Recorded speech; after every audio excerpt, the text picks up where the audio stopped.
We are a trauma/substance abuse facility, and we focus heavily on trauma, and everything is viewed through a trauma lens. And then we're very heavy 12-step recovery based.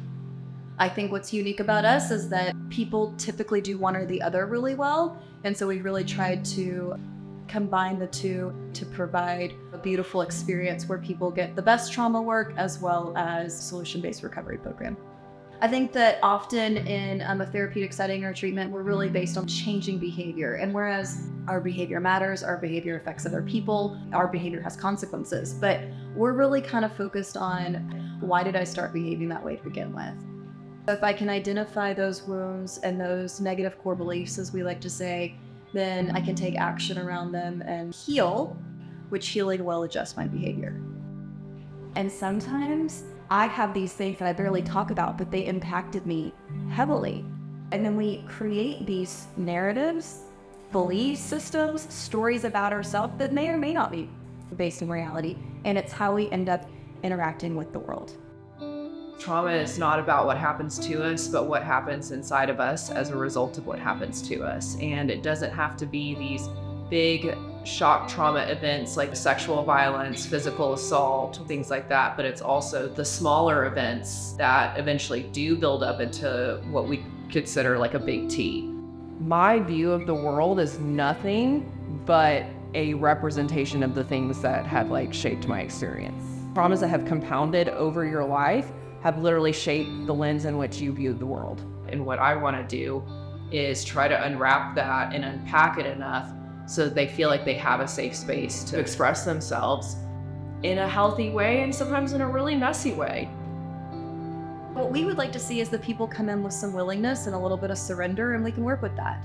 The truth is often that they don't, and I do not think that that's a hopeless cause. I think that a lot of times treatment is about finding my willingness and finding my why and finding hope again that my life even can look different. We say it around here a lot that there's no way around your traumatic experiences. The only way to the healing is through. So you've got to feel the deepest despairs of the pain in order to ever heal from it. At Fullbrook, we are really focused on getting these women to have an experience, not just to talk about things.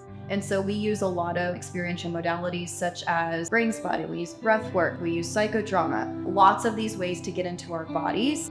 We very much believe as trauma therapists that the more I can turn my mind off and just feel it, then is really where the experiential healing piece takes place.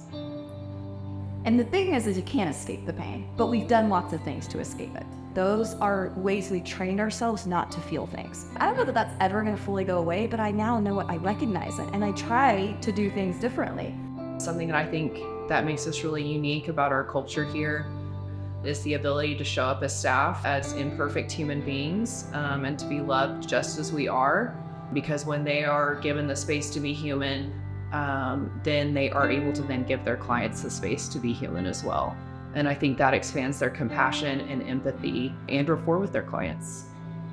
People often say, what does it look like when it works? And the truth is we don't often get to see the rewards of that here. We get to see it work down the road when they come back and tell their stories and help other women or work here. That's when we really get to see the beautiful thing that we do. And they often do come back and say, thanks for knowing what I needed more than I knew what I needed for myself.